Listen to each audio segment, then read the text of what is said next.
क्या हुआ, कब हुआ, क्यों हुआ, कैसे हुआ। दिन भर आप ऐसी 100 बात सुनते हैं, लेकिन 100 बात की एक बात यह है कि सवाल उछालने से जिम्मेदारी खत्म नहीं होती। जब घड़ी इशारा करे 9 बजे रात का, वक्त 100 बात की एक बात का। किशोर अजवाणी के साथ IBN 7 पर।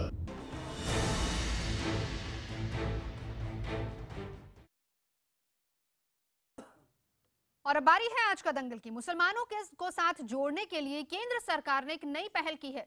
मोदी सरकार ने देश भर में मुस्लिम पंचायत शुरू करने का फैसला किया है और इसे प्रोग्रेस पंचायत का नाम दिया गया है। इसकी शुरुआत कल हरियाणा के मेवात से की जाएगी और इस पंचायत में केंद्रीय मंत्री मुख्तार अब्बास नकवी समेत कई केंद्रीय मंत्री और बीजेपी के वरिष्ठ नेता हिस्सा लेंगे। लेकिन सरकार की ये पहल, इस पर अब राजनीति भी लगातार शुरू हो गई है। कांग्रेस इसे बीजेपी का ड्रामा बता रही है और कांग्रेस का कहना है कि अलग से मुस्लिम पंचायत करने का कोई मतलब नहीं, इसकी कोई जरूरत नहीं है। उसके सीधे तौर पर कहना है कि इससे साबित होता है कि सरकार ने मुसलमानों के लिए कुछ भी नहीं किया और अब वोट बैंक के लिए ये सब कुछ कर रही है।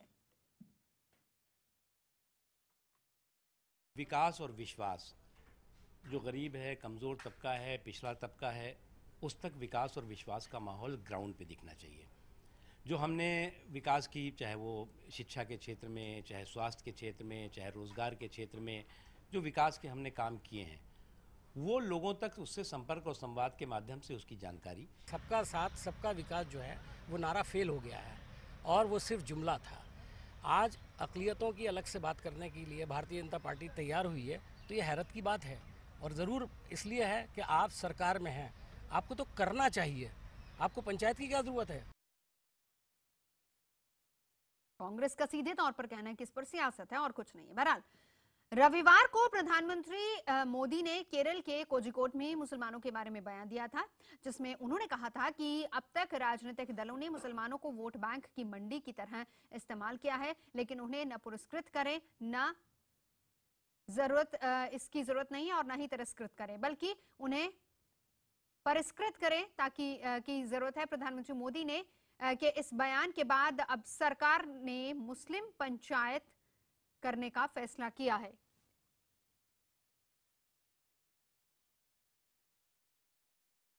पंडित दीनदयाल उपाध्याय जी ने कहा था, मुसलमानों को न पुरस्कृत करें और न ही उनको तिरस्कृत करें, बल्कि उनका परिष्कार करें। मुसलमानों को न वोट की मंडी का माल और न ही कोई घृणा की वस्तु समझे, उसे अपना समझे। और इसी मुद्दे पर चर्चा करने के लिए हमारे साथ जुड़ चुके हैं खास मेहमान। परिचय करा देती हूँ। बीजेपी की तरफ से जफर इस्लाम साहब हमारे साथ हैं, कांग्रेस की तरफ से आलोक शर्मा जी और वीएचपी से विजय शंकर तिवारी हमारे साथ हैं। आलोक जी, सबसे पहले आप ही के पास आना चाहूंगी, क्यों आखिर आपको ये लग रहा है कि इसके पीछे वोट बैंक है, ये सिर्फ और सिर्फ सियासत है बीजेपी की, क्यों लग रहा है ऐसा? देखिए, मैं समझता हूँ 2.5 वर्ष का जो बीजेपी का इतिहास है वो अपने आप में एक आधार देने के लिए संपूर्ण है कि 2.5 वर्ष में आपने कि जिस तरह से मुस्लिम अक़लियत जो माइनॉरिटीज़ हैं, ख़ासतौर पर मुस्लिम्स, उनके लिए कुछ भी नहीं किया है। आप इसीलिए आज आपको एक पंचायत की आवश्यकता पड़ रही है कि आप प्रोग्रेसिव पंचायत कौन से मंत्रालय के अधीन काम करेगी, फंड कहाँ से आएगा। आप केवल ड्रामेबाजी करते हैं, इवेंट मैनेजमेंट करते हैं, आप तुकबंदी सिखाते हैं लोगों को, वाह से विश्वास, वाह से विकास। अरे योगी आदित्यनाथ को रोक दीजिए, आप विश्वास पैदा हो जाएगा। साक्षी महाराज को स्टेटमेंट को देने से रोक दीजिए, जिस तरह का वो जहर उगलते हैं, मैं समझता हूँ विश्वास अपने आप पैदा हो जाएगा। 2.5 वर्षों में जिस तरह से आपस का धार्मिक सौहार्द तार तार हुआ है, ऐसा पिछले 65-70 वर्षों में कभी नहीं हुआ है। आज आपको क्या कहना पड़ रहा है? प्रधानमंत्री महोदय को कहना पड़ रहा है। प्रधानमंत्री के मुख से किसी धर्म के लिए इस तरह की भाषा का इस्तेमाल होना कि मंडी ना समझा जाए, भाई कौन समझ रहा है? 2.5 साल से तो आपकी सरकार है, इसका मतलब आप समझ रहे हैं क्या? आप नहीं समझते, और अगर आप कांग्रेस नहीं समझती, बिल्कुल नहीं, बिल्कुल कभी भी कांग्रेस इस तरह की बात नहीं करती है। आलोक जी और इस तरह की भाषा का अपने आप में उपयोग करना देश के प्रधानमंत्री के लिए अपने आप में बहुत गलत बात है। कि आप किस तरह की बात कर रहे हैं? जफर साहब हमारे साथ हैं, मैं एक रिएक्शन उनसे ले लेती हूँ। 3-4 चीजें विश्वास तार तार हुआ है पहली बार। दूसरी बात, सीधे तौर पर उन्होंने शुरू किया कि फंड कहां से आएगा। ये सिर्फ और सिर्फ जुमले हैं और कुछ नहीं है। 2.5 साल तक आपने कुछ नहीं किया, ये कांग्रेस आरोप लगा रही है आप पर। क्या रोड मैप है इस पूरी पंचायत का? नवजोत जी, पहले तो कांग्रेस को अपने गरिमा में झांक के देखना चाहिए। 7 दशक उन्होंने सरकार बना के रखा है भारत में, और जो मुसलमानों की हालत है वो सबको पता है कि किस हालत में है। अरे भाई, ना तो उसका इकोनॉमिक डेवलपमेंट हुआ है, मुस्लिम्स की हालत नहीं है। अरे आप चुप रहिए, देखिए ये है कि आप जो 2.5 वर्षों में क्या बताइए ना। नहीं, आप 4 पॉइंट बताइए कि हमने ये किया। आप बताइए पंचायत में क्या कर रही है। पंचायत में वहां से उठ के चले जाने के बाद कौन उसको संभालेगा? मैं बात करने दीजिए। जो बात आपने उठाई, मैंने जफर साहब से वही सवाल पूछा, एक बार जवाब ले लेते हैं। और जफर साहब इसलिए अच्छे से समझा पाएंगे ना आलोक जी, हम सबको इसलिए समझा पाएंगे क्योंकि कल खुद वो भी जा रहे हैं मेवात। जफर साहब बोलिए। देखिए नवजोत जी, मुसलमानों की बड़ी खस्ता हालत है। इसको सिर्फ वोट बैंक की तरह यूज किया गया है। कभी भी इसको इसके उत्थान के लिए, मुसलमान जो एक समुदाय है उसके उत्थान के लिए कभी सरकारों ने काम नहीं किया है। पहली बार अगर हम जा रहे हैं मुसलमानों के बीच रूबरू होकर उनकी समस्याओं को समझने के लिए, और पिछले 2 साल और 2.5 साल में जो हमने काम किए हैं उसकी समीक्षा करने के लिए, उसको रिव्यू करने के लिए, उसका इम्पैक्ट ग्राउंड में क्या हुआ है, वो अगर ऐसा करने जा रहे हैं तो इसका वेलकम करना चाहिए कांग्रेस को। लेकिन कांग्रेस जानती है कि उसने डिविजिव पॉलिसी के लिए और मुसलमानों को भड़का के भयभीत करके बराबर वोट बैंक की तरह यूज किया। हम उनको इस बात की चुनौती देते हैं कि मुसलमान आज जिस हालत में है और आगे जिस हालत में रहेगा उसमें बहुत चेंजेस आया। उसकी साफ साफ स्टैटिस्टिक्स देखिए तो सेंट्रल गवर्नमेंट में 1% जॉब जो है बढ़ गई है, मुसलमानों के रिप्रेजेंटेशन बढ़ गया। ये कांग्रेस के जमाने में नहीं हुआ। कांग्रेस 7 दशक में उन लोगों ने राज किया। अगर ऐसा होता तो आज मुसलमानों का रिप्रेजेंटेशन बहुत हाई होता है। लेकिन ये सवाल जफर साहब इसलिए भी उठते हैं ना, जफर साहब मैं बताती हूँ, सवाल आप पर इसलिए भी उठते हैं। अगर आलोक जी सवाल उठा रहे हैं तो सवाल बाकी शायद सियासी पार्टियां भी उठाएंगी। ये पूरे विवाद जो शुरू होते हैं वो आप ही के नेताओं की तरफ से होते हैं। साक्षी महाराज के बोल देख लीजिए, योगी आदित्यनाथ के बोल देख लीजिए। मुसलमानों को लेकर समय समय पर उन्होंने विवादित बयान दिए हैं। मैं बयान पढ़ूंगी नहीं, समय व्यर्थ होगा, लेकिन आप और हम जानते हैं। मुझे जवाब दे ले लीजिए। आपके सवाल को समझ लिया मैंने देखिए, ना तो जिन लोगों का नाम लिया वो तो स्पोक्स पर्सन है, ऑफिशियल सांसद तो है ना तो वो मंत्रिमंडल के पार्ट है, वो सिर्फ एक नहीं, वो एक एमपी है। और उस बात का खंडन किया। यहाँ भारत के प्रधानमंत्री कह रहे हैं, मैं वही बात कह रही हूँ, उसी बात पर आ रही हूँ जफर साहब। प्रधानमंत्री जो बात कहते हैं, आपकी पार्टी के नेता उसको फॉलो नहीं करते। 2 दिन पहले जो कोझिकोड में प्रधानमंत्री ने बात की, उनको कहनी पड़ी। क्यों कहनी पड़ती है उनको? क्यों पार्टी फॉलो नहीं करती? के बारे में, उसके उत्थान के बारे में बात कर रहे हैं तो उसको अप्रिशिएट करना चाहिए। हम लेकिन तो उनकी बात को अप्रिशिएट कर रहे हैं। एक मिनट, विजय शंकर जी हमारे साथ है। जफर साहब एक मिनट, उनको भी इंक्लूड कर लेते हैं। विजय शंकर जी, आलोक जी उसके बाद मैं आपका जवाब लेती हूँ। विजय शंकर जी, क्या आपको लग रहा है कि होना चाहिए, इसके पीछे कोई सियासत लगती है? देखो, हमने एक बात हमेशा नवजोत कही है कि देश के जो अधिकार हैं समान रूप से सबको मिलने चाहिए। इस पर हमने कभी भी दोहरा नहीं खड़ा किया। हमने हमेशा कहा है कि समान नागरिक कानून की हमने बात की है, यानी समान की बात करते हैं हम। लेकिन हद तब हो जाती है जब देश में वोट बैंक के खातिर तुष्टीकरण की बात होती है। एक उदाहरण बताता हूं मैं। कौन करता है? मैं बताता हूं। हमारे माननीय मनमोहन सिंह जी ने एक बार ये कहा था कि देश के संसाधनों पर पहला हक मुसलमानों का है। हम तब विरोध करते हैं जब देश को बांटने की बात की जाती है और उसके समर्थन में लोग खड़े हो जाते हैं। हम तब विरोध करते हैं जब अरुण महौर जैसे गो भक्तों की हत्या होती है, देश का एक व्यक्ति भी नहीं खड़ा होता है। मुसलमानों के पक्ष में लगातार जब कोई बयान देते हैं और देश विरोधी बयान देते हैं, लोग उनके साथ खड़े हो जाते हैं। हम तब विरोध करते हैं जब देश के अहित में बात लोग करते हैं, वैसी जो लोग अहित में बात करते हैं, यानी यहां तक कि सुप्रीम कोर्ट से सजा याफ्ता व्यक्ति जिसको फांसी मिल जाती है उसके साथ लोग खड़े हो जाते हैं क्योंकि मुसलमान है। ये इशारा आलोक जी आपकी तरफ है। तुष्टीकरण की बात होती है, डॉक्टर मनमोहन सिंह की बात कही उन्होंने। जब समान हित देने की बात होती है, हमने कभी विरोध नहीं किया। हम कहते हैं समान हक मिलने चाहिए, आज भी कहते हैं और कल भी कहते रहे। ठीक है आलोक जी, विश्व हिंदू परिषद के किसी नेता से या प्रवक्ता से इसके अलावा कुछ सुनने की या किसी इस तरह के वक्तव्य की कोई उम्मीद नहीं की जा सकती है। लेकिन आप देखिए कि आप तो तमाम बार कह रहे हैं कि 125 करोड़ लोग उसके बाद देश के प्रधानमंत्री को कहना पड़ रहा है कि मुस्लिम समुदाय को घृणा की वस्तु ना समझें। इसका मतलब आपका जो पार्टी है, आपके नेता जो हैं, आपकी सरकार है, वो घृणा की वस्तु समझ रही है कहीं ना कहीं। उनको अपना समझें, इसका मतलब आपने अपना नहीं समझा अभी तक। वरना देश के प्रधानमंत्री क्यों कह रहे हैं? पाकिस्तान की सरकार को तो कह नहीं रहे हैं, हम सत्ता में नहीं है, तो वो अपने ही लोगों को कह रहे हैं। आप कह रहे हैं साहब गौ भक्तों की हत्या के ऊपर, गौ भक्तों की हत्या के लिए आप विश्व हिंदू परिषद वोट मांगने गली गली निकलती है। गौ माता, गीता, गंगा, गाय, इनके ऊपर क्या केंद्र सरकार ने 2.5 साल में एक भी सरकार बनाई है? एक भी कानून बनाया है इस सरकार ने? विश्व हिंदू परिषद को पूछना चाहिए सरकार से कि गाय पर, गंगा पर, इन पर कोई कानून तो बनवा लीजिए आप लोग। अभी भी अरे गौ माता के ऊपर एक कानून तो बनवा लीजिए। जहाँ तक बात आ रही है समीक्षा मुसलमानों के लिए, देखिए कैसे बीच में बोलने लग जाते हैं। बहुत इंपॉर्टेंट विषय है, उन पर बात कर लीजिए। नहीं, मुझे केवल भाषण दे दिया। अरे भाई मुझे केवल ये बता दीजिए, मिनिस्ट्री ऑफ माइनॉरिटी अफेयर्स का आपने जो अल्पसंख्यक मंत्रालय था उसका आपने बजट क्यों घटा दिया?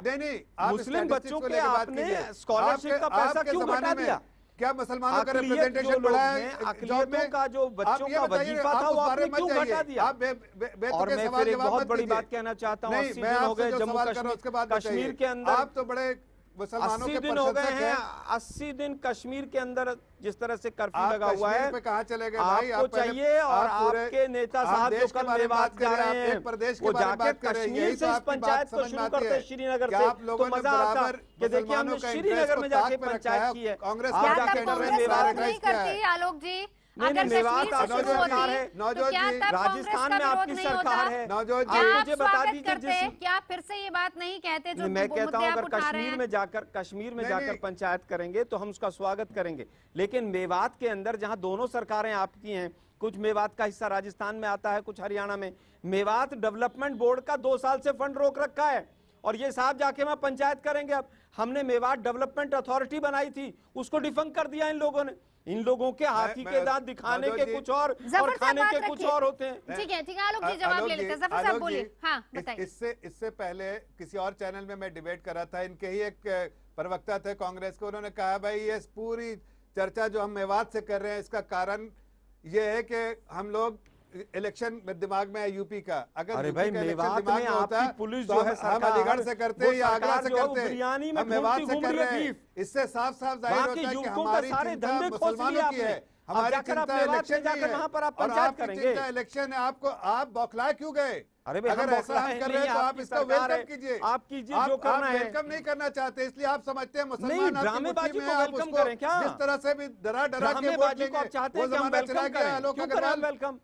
मेवात डेवलपमेंट बोर्ड का पैसा रिलीज कीजिए, मेवात में जो करवाइए, हम वेलकम करेंगे। आप पंचायत करके वहां पर अगर वोटों की खेती करना चाहेंगे तो हम उसका विरोध करेंगे, रूबरू होकर उनसे उनकी समस्याओं के बारे में बात करेंगे। अरे भाई राजस्थान में आपकी सरकार पहले भी रही है, धरातल पे जो हुआ है हरियाणा में आपके समर्थन से सरकार पहले रही है, अभी तक आपको समस्याओं का नहीं पता चला क्या? हमारी चिंता है कि किसी न किसी तरह से उसका समाज जो है मुसलमान समुदाय का उत्थान हो और उसके लिए हम काम कर रहे हैं। आपकी सरकार राजस्थान में मेवात का हिस्सा है तो क्या आपकी सरकार जो है वो अभी तक समस्याओं का भी पता नहीं कर पाई क्या? आपको समझ में आ रहा है मैं क्या कह रहा हूँ? मैं कह रहा हूँ कि 2.5 सालों में जो हमने पंचायत करते हैं, दूसरी तरफ वहाँ पर खाने पीने की चीजों में बीफ ढूंढते घूमते हैं, लोगों तक ले जाने की कोशिश की है, उसकी समीक्षा करेंगे। अरे भाई आप मुझे बताइए ना, पिछले जितने भी सालों से कभी आपकी नहीं सरकार लोगों के बीच में गए, मेवात के लिए आपने कोई एक योजना बनाई हो तो बता दीजिए। हम एक योजना बता दीजिए मेवात करने जा रहे हैं, हमारी सरकार ने क्या किया है लोगों के लिए। आप मुझे केवल ये बता दीजिए कि मेवात के लिए क्या आपने कोई योजना शुरू की है? आप केंद्र सरकार की तरफ से हमने मेवात डेवलपमेंट बोर्ड बनाया था और उसमें काम हुआ है। कांग्रेस खेमे में एक बड़ी बौखलाहट हो गई है। कांग्रेस अपना बताइए ना। जफर साहब वापस उसी पर आते हैं, मुस्लिम पंचायत पर ही आते हैं। ठीक है आपने बहस कर लिया, वापस मेरे सवाल का जवाब दीजिए। मुस्लिम पंचायत पर आते हैं। प्रधानमंत्री कहते हैं कि मुसलमानों को वोट की मंडी न समझा जाए, वो ये बात कहते हैं। सीधे तौर पर आप लोगों की, पूरे सांसदों की, पूरी पार्टी कार्यकर्ताओं की बाकायदा क्लास भी एक तरीके से ली जाती है, उनको समझाते हैं कि इस तरह की सियासत करने की जरूरत नहीं है। पर आप ही की पार्टी के सांसद आए दिन प्रधानमंत्री की बात सुनते नहीं, उनको बार बार ये बात फीड करनी पड़ती है अपने नेताओं को, सांसदों को, कि भाई हमारा विचार दूसरा है, हम सिर्फ और सिर्फ विकास की राजनीति करना है। क्यों आपकी पार्टी के सांसद इस तरह के बयान देते हैं? जफर साहब आप जा रहे हैं वहां पर पंचायत करने के लिए, लेकिन क्या आपको लग रहा है कि पूरी पार्टी वेलकम करेगी? कल को फिर से कोई बयान आ जाएगा? नवजोत जी, मैं इसमें एक सवाल और जोड़ देना चाहता हूं। जी जोड़ दीजिए आलोक जी, मैं इकट्ठा जवाब ले कहना चाहता हूं, प्रधानमंत्री जी ने कहा था कार के आगे एक पिल्ला भी आ जाए तो दुख होता, उसके बारे में क्या कहना है इनका? जफर साहब देखिए, आपने देख लिया कांग्रेस की नीति। अभी जिस तरह का ये बौखलाहट इनके दिख रही है कि वो कुछ किसी और पुरानी स्टेटमेंट को जो कि आउट ऑफ कॉन्टेक्स्ट लाके, अरे भाई, मोदी साहब की किताबें जो रिलीज हुई थी उनमें देख मंशा तो समझ में आती है, ये अपने आप को एक्सपोज कर रहे हैं, कांग्रेस एक्सपोज कर रहे हैं। अब आप आलोक शर्मा जी, आप सुनिए आलोक शर्मा जी, अभी जो सवाल किया उसका जवाब सुनिए। आपके जवाब का तो आपको जवाब दे दिया मैंने। आपके मंशा आप खुद अपने आप को एक्सपोज कर रहे हैं कि कांग्रेस सिर्फ और सिर्फ मुसलमानों को डरा के धमका के वोट लेना चाहती है, वो आपकी मंशा आपने एक्सपोज कर दिया। अब नवजोत जी ने जो सवाल किया उसका जवाब सुन लीजिए। नवजोत जी, देखिए, हो सकता है कि किसी सांसद ने, जो कि ना तो ऑफिशियल स्पोक्स पर्सन है, ना तो पार्टी का कोई पदाधिकारी है, ना तो वो गवर्नमेंट का पार्ट है, लेकिन सांसद है, अगर कोई पार्टी का कोई, आप लोगों ने टिकट दिया, वो सांसद बने, उनको पता है, वो पार्लियामेंट में जाकर स्टेटमेंट देता है तो वो मंत्री पार्टी केंद्र में मंत्री है महिला, वो उसके कभी नहीं सराहा, उसकी निंदा की है। पर आप लोगों ने निंदा ही की है ना, निंदा तो कोई भी करते हैं। वही बात कांग्रेस भी यही काम करती आई है, कांग्रेस ने भी हमेशा से यही काम किया है। इमरान मसूद अगर कोई बयान नहीं देता था कांग्रेस की तरफ से भी यही जवाब आता था, हम पल्ला झाड़ते, पर आप एक्शन नहीं लेते। मसूद कांग्रेस का जो प्रत्याशी यूपी में कहता है बोटी बोटी कर दूंगा नरेंद्र मोदी को, उसके साथ इनके राहुल गांधी खड़े होकर भाषण इलेक्शन में भाषण देते हैं। ये अपना नकाब उतारे और सही बात करें, मुसलमानों के लिए क्या करना चाहते हैं। हमारी पार्टी से आने से पहले उन्होंने बयान दिया, क्या फायदा होगा अगर पार्टी में आने के बाद इस तरह का कोई बयान देंगे इमरान मसूद, तो पार्टी से 1 मिनट में बाहर कर दिया जाएगा। अरे पार्टी के साथ में तो आप में जाके भाषण दिया, क्या बात करते हैं? हिंदुओं की कास्ट पर अगर कोई भी काम करता है, हम उसका विरोध करते आए हिंदुओं की कास्ट पर। हाँ। हमने तो पीछे ये देखा है, विरोध क्यों करते रहे हमने ये देखा कि 2 संतों को, प्रज्ञा भारती और असीमानंद जैसे संतों को आतंकवादी बना करके जब खड़ा कर दिया जाता है, और किस लिए? केवल तुष्टीकरण के लिए। हम इसका विरोध करते हैं। हम कभी भी समान रूप से तिवारी साहब उनके खिलाफ तमाम सबूत हैं, हम कभी भी न्यायालय ने जेल भेजा, हमने नहीं भेजा है, कांग्रेस के किसी अधिकारी ने, प्रवक्ता ने नहीं भेजा है। संतों को आतंकवादी बना करके अगर संत आतंकवादी का काम करेंगे, अरे भाई आसाराम की तो पैर छूते थे आप लोग, रेप के केस में अंदर चला गया, कल कहेंगे कि आपने संत को अगर संत गलत काम करेगा तो के लिए कल से मुस्लिम पंचायतें शुरू हो रही हैं। सीधे तौर पर विपक्ष ये कह रहा है, खासतौर पर कांग्रेस की तरफ से ये आवाज उठ रही है कि सिर्फ और सिर्फ वोट बैंक के लिए हो रहा है, जबकि प्रधानमंत्री लगातार ये बात कहते आए कि मुसलमानों को वोट की मंडी में समझा जाए।